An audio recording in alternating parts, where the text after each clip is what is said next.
নমস্কার বন্ধুরা, আজকে আমি তোমাদের পাঠ করে শোনাবো বিশ্বকবি রবীন্দ্রনাথ ঠাকুরের গল্পগুচ্ছ থেকে সংগৃহীত ছোট গল্প পোস্টমাস্টার। তবে শুরু করলাম আজকের গল্প পাঠ পোস্টমাস্টার। প্রথম কাজ আরম্ভ করিয়াই উলাপুর গ্রামে পোস্টমাস্টারকে আসিতে হয়। গ্রামটি অতি সামান্য, নিকটে একটি নীলকুঠি আছে, তাই কুঠির সাহেব অনেক জোগাড় করিয়া এই নতুন পোস্ট অফিস স্থাপন করিয়াছে।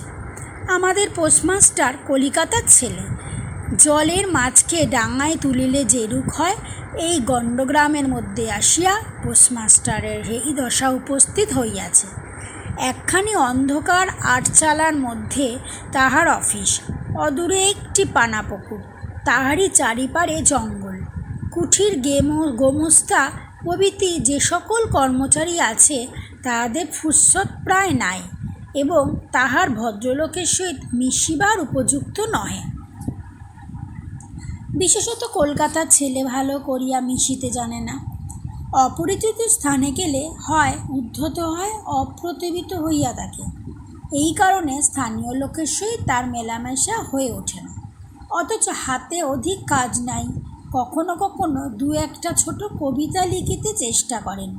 তাহাতে এমন ভাব ব্যক্ত করিয়াছেন যে সমস্ত দিন তরুপল্লবের কম্পন এবং আকাশের মেঘ দেখিয়া জীবন বড় সুখে কাটিয়া যায়।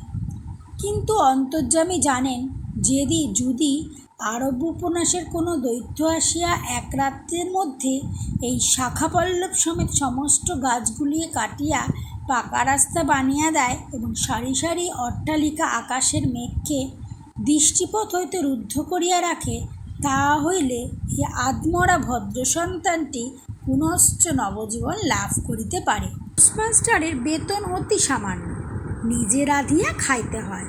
গ্রামের একটি পিতৃমাতৃহীন অনাথা বালিকা তাহার কাজকর্ম করিয়া দেয়। চারটি খাইতে পায়। মেয়েটির নাম রতন, বয়স 12 কি 13। বিবাহের বিশেষ সম্ভাবনা দেখা যায় না। সন্ধ্যার সময় যখন গ্রামের গোয়ালঘর হইতে ধূম কুলুলায়িত হয়ে উঠে, ঝোপে ঝোপে ঝিল্লি ডাকিত, দূরে গ্রামের নেশাখোর বাউলের দল খোল করতাল বাজাইয়া উচ্চস্বরে গান জোড়াইয়া দিত, যখন অন্ধকার দাওয়া একলা বসিয়া গাছের কম্পন দেখিলে কবি হৃদয় ঈষৎ হৃৎকম্প উপস্থিত হইত, তখন ঘরের কোণে একটি ক্ষীণ শিখা প্রদীপ জ্বলিয়া পোস্টমাস্টার ডাকিতেন, রতন। রতন দ্বারে বসিয়া এই ডাকের জন্য অপেক্ষা করিয়া থাকিত, কিন্তু এক ডাকেই ঘরে আসিত না। বলিত, কি গা বাবু, কেন ডাকছ? পোস্টমাস্টার, তুই কি করছিস? রতন, এখনই চুলো ধরাতে যেতে হবে হেসেলের। পোস্টমাস্টার, তোর হেসেলের কাজ পরে হবে, এখন একবার তামাকটা সেজে দে তো। দুটি গাল ফুলাইয়া কলিকায় ফু দিতে দিতে রতনের প্রবেশ। হাত হইতে কলিকাটি লইয়া পোস্টমাস্টার ফস করিয়া জিজ্ঞাসা করেন, আচ্ছা রতন, তোর মাকে মনে পড়ে? সে অনেক কথা, কতক মানে মনে পড়ে, কতক মনে পড়ে না। মায়ের চেয়ে বাপ তাহাকে বেশি ভালোবাসত। বাপকে অল্প অল্প মনে আছে। পরিশ্রম করিয়া বাপ সন্ধ্যাবেলায় ঘরে ফিরিয়া আসিত, তাহারই মধ্যে দৈবার দুটি একটি সন্ধ্যা তাহার মনে পরিষ্কার ছবির মতন অঙ্কিত আছে। এই কথা হইতে হইতে ক্রমে রতন পোস্টমাস্টারের পায়ের কাছে মাটির উপর বসিয়া পড়িত। মনে পড়িত তাহার একটি ছোট ভাই ছিল। বহু পূর্বকার বর্ষার দিনে একদিন ডোবার ধারে দুইজনে মিলিয়া গাছের ভাঙা ডালকে ছিপ করিয়া মিছিমিছি মাছ ধরা খেলা করিয়াছিল। অনেক গুরুতর ঘটনার চেয়ে সেই কথাটাই তাহার বেশি মনে উদয় হইত। এইরূপ কথা প্রসঙ্গে মাঝে মাঝে বেশি রাত হইয়া যাইত। তখন আলস্যক্রমে পোস্টমাস্টারের আর রাঁধিতে ইচ্ছা করিত না। সকালের বাসি ব্যঞ্জন থাকিত এবং রতন তাড়াতাড়ি উনুন ধরাইয়া খান কয়েক রুটি সেকিয়া আনিত। তাহাতেই উভয়ের রাত্রের আহার চলিয়া যাইত। একদিন সন্ধ্যাবেলায় সেই বৃহৎ আটচালার কোণে আপিসের কাঠের চৌকির উপর বসিয়া পোস্টমাস্টারও নিজের ঘরের কথা পাড়িতেন, ছোট ভাই, মা, দিদির কথা, প্রবাসে একলা ঘরে বসিয়া যাহাদের জন্য হৃদয় ব্যথিত হইয়া উঠিত তাহাদের কথা, যে সকল কথা সর্বদাই মনে উদিত হয় অথচ নীলকুঠির গোমস্তার কাছে যাহাকে কোনো মতেই উত্থাপন করা যায় না, সেই কথা একটি অশিক্ষিত ক্ষুদ্র বালিকাকে বলিয়া যাইত, কিছুমাত্র অসঙ্গত মনে হইত না। অবশেষে এমন হলো, বালিকা কথোপকথনকালে তাহার ঘরের লোকদিগকে মা, দিদি, দাদা বলিয়া চিরপরিচিত ন্যায় উল্লেখ করিত। এমনকি তাহার ক্ষুদ্র হৃদয়পটে বালিকা তাহাদের কাল্পনিক মূর্তি চিত্রিত করিয়া লইয়াছিল। একদিন বর্ষাকালে মেঘমুক্ত দ্বীপ্রহরে ঈশ্বরতপ্ত সুকোমল বাতাস দিতেছিল। রৌদ্রে ভিজা ঘাস গাছপালা হইতে এক প্রকার গন্ধ উত্থিত হইয়াছিল। মনে হইতেছিল যেন ক্লান্ত ধরনের উষ্ণ নিঃশ্বাস গায়ের উপর আসিয়া লাগিতেছে, এবং কোথাকার এক নাছোড়বান্দা পাখি তাহার একটানা সুরের নালিশ সমস্ত দুপুরবেলা প্রকৃতির দরবারে অত্যন্ত করুণ স্বরে বারবার আবৃত্তি করিতেছিল। পোস্টমাস্টারের হাতে কাজ ছিল না। সেদিনকার বৃষ্টিধৌত মসৃণ চিকন তরুপল্লবের হিল্লোল পরাভূত বর্ষার ভগ্নাবিশিষ্ট রৌদ্রশুভ্র স্তূপাকার মেঘস্তর বাস্তবিকভাবেই দেখিবার বিষয় ছিল। পোস্টমাস্টার তাহা দেখিতেছিলেন এবং ভাবিতেছিলেন, এই সময় কাছে একটি কেহ নিতান্ত আপনার লোক থাকিত, এর সহিত একান্ত সংলগ্ন একটি স্নেহপুত্তলী মানব মূর্তি। ক্রমে মনে হইতে লাগিল, সেই পাখি ওই কথাই বারবার বলিতেছে, এবং এই জনহীন তরুছায়া নিমগ্ন মধ্যাহ্নের পল্লব মর্মের অর্থ কতটা ঐরূপ কেহ বিশ্বাস করে না এবং জানিতেও পায় না। কিন্তু ছোট পল্লীর সামান্য বেতনের সব পোস্টমাস্টারের মনে গভীর নিস্তব্ধ মধ্যাহ্ন দীর্ঘ ছুটির দিনে এইরূপ একটা ভাবের উদয় হইয়া থাকে। পোস্টমাস্টার একটি দীর্ঘ নিঃশ্বাস ফেলিয়া ডাকিলেন, রতন। রতন তখন পেয়ারাতলায় পা ছড়াইয়া দেয়া কাঁচা পেয়ারা খাইতেছিল। প্রভুর কণ্ঠস্বর শুনিয়া অবিলম্বে ছুটিয়া আসে হাঁপাইতে হাঁপাইতে বলিল, দাদাবাবু ডাকছ? পোস্টমাস্টার বলিলেন, তোকে আমি একটু একটু করে পড়তে শেখাবো বলিয়া সমস্ত দুপুরবেলা তাহাকে লইয়া স্বরে আ করিলেন, এবং এইরূপ অল্পদিনে যুক্ত অক্ষর উত্তীর্ণ হইল। শ্রাবণ মাসে বর্ষণের আর অন্ত নাই। খাল, বিল, নালা জলে ভরিয়া উঠিল। অহর্নিশি ব্যাঙের ডাক, বৃষ্টির শব্দ। গ্রামের রাস্তায় চলাচল প্রায় একেবারে বন্ধ। নৌকা করিয়া হাটে যাইতে হয়। একদিন প্রাতকালে হইতে খুব বাদলা করিয়াছে। পোস্টমাস্টারের ছাত্রীটি অনেকক্ষণ দ্বারের কাছে অপেক্ষা করিয়া বসিয়াছিল। অন্য দিনের মতন যথাসাধ্য নিয়মিত ডাক শুনিতে না পাইয়া আপনি খুলিপুতি লইয়া ধীরে ধীরে ঘরের মধ্যে প্রবেশ করিল। বিশ্রাম করিতেছেন মনে করিয়া অতি সামান্য নিঃশব্দে পুনশ্চ ঘর হইতে বাহির যাইবার উপক্রম করিল। সহসা শুনিল, রতন। তাড়াতাড়ি ফিরিয়া গিয়া বলিল, দাদাবাবু ঘুমোচ্ছিলে? পোস্টমাস্টার কাতরস্বরে বলিলেন, শরীরটা ভালো বোধ হচ্ছে না, দেখ তো আমার কপালে হাত দিয়ে। এই নিতান্ত নিঃসঙ্গ প্রবাসে ঘনবর্ষা রোগকাতর শরীরে একটুখানি সেবা পাইতে ইচ্ছা করে।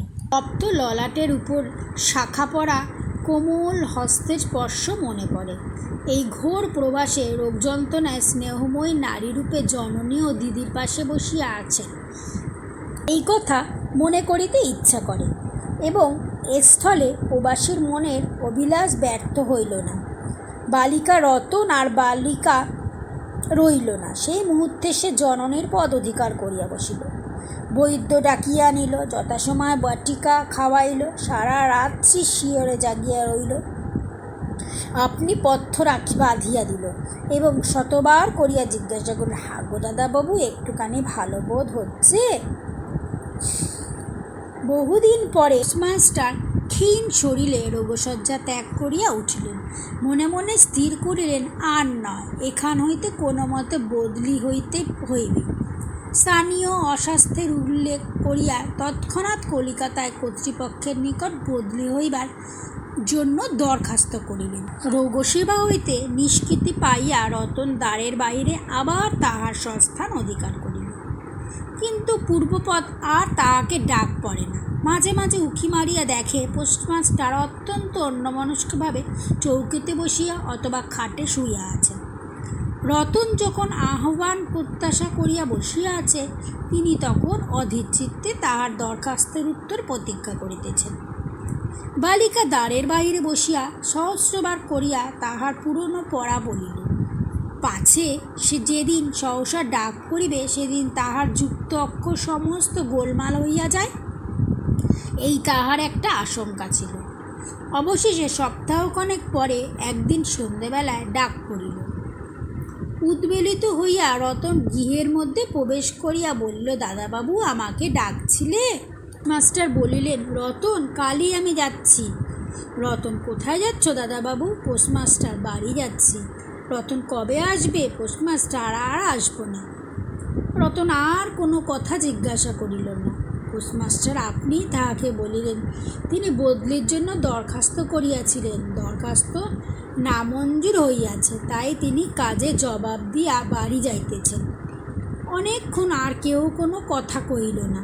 মিটমিট করিয়া প্রদীপও জ্বলিতে লাগিল এবং এক স্থানে ঘরের জীর্ণ চাল ভেদ করিয়া একটি মাটির সরার উপর টপ টপ করিয়া বৃষ্টির জল পড়িতে লাগিল। কিছুক্ষণ পরে রতন আস্তে আস্তে উঠিয়া রান্নাঘরে রুটি গড়িতে গেল। অন্য দিনের মতন তেমন চটপট হইল না। বোধ করি মধ্যে মধ্যে ঠায় অনেক ভাবনা উদয় হইয়াছিল। পোস্টমাস্টারের তাহার সমাপ্ত হইলে পর বালিকা তাহাকে জিজ্ঞাসা করিল, দাদাবাবু আমাকে তোমাদের বাড়ি নিয়ে যাবে? পোস্টমাস্টার হাসিয়া কহিলেন, সে কি করে হবে? ব্যাপারটা যে কি কারণে অসম্ভব তাহা বালিকাকে বোঝানো আবশ্যক বোধ করিলেন না। সমস্ত রাত্রি স্বপনে জাগরণে বালিকার কানে পোস্টমাস্টারের হাস্যধ্বনির কণ্ঠস্বর বাজিতে লাগিল। সে কি করে হবে? ভোরে উঠিয়া পোস্টমাস্টার দেখিলেন তাহার স্নানের জল ঠিক আছে। কলকাতার অভ্যাস অনুসারে তিনি তোলা জলে স্নান করিতেন। কখনো তিনি যাত্রা করিবেন সে কথা বালিকা কি কারণে জিজ্ঞাসা করিতে পারে নাই। পাছে প্রাতঃকালে আবশ্যক হয়, এর জন্য রতন তত্র রাত্রের নদী হইতে তার স্নানের জল তুলিয়া আনিয়াছিল।